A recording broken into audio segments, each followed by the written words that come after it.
Happening right now, jury selection in a local trial that has received some national attention. Hundreds of potential jurors spent the day in Akron to learn if they'll be a part of the group that will determine the fate of the accused Craigslist killer. News Channel 5's Chris Flanagan is here with more on the case. And Chris, they held it at a really unusual venue. Yeah, they certainly did. Not one that you would think of for jury selection. There were so many prospective jurors. They're actually holding jury selection at the Akron Civic Theater. This morning, 200 potential jurors were brought into the theater because there is no courthouse room big enough to hold them.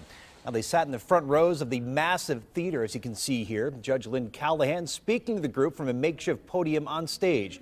The jurors filled out questionnaires about what they've heard about the case in news reports. Prosecutors say Richard Beasley is the mastermind behind the so-called Craigslist killings. The potential jurors were given slips of paper telling them when to return from much smaller groups inside the courtroom. The judge also told them the trial could last up to 6 weeks, and because it's a capital case, they would be sequestered since Beasley faces the death penalty. As you can see here, Beasley appeared in court a little after 10 this morning.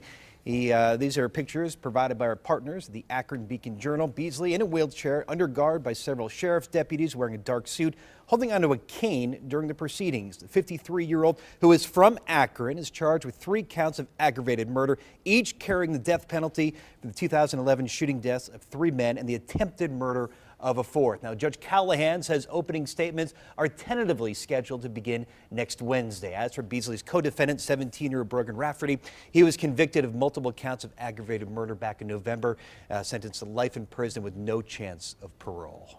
All right, interesting process that we'll be Indeed. following. You All right, bet. thanks, Chris.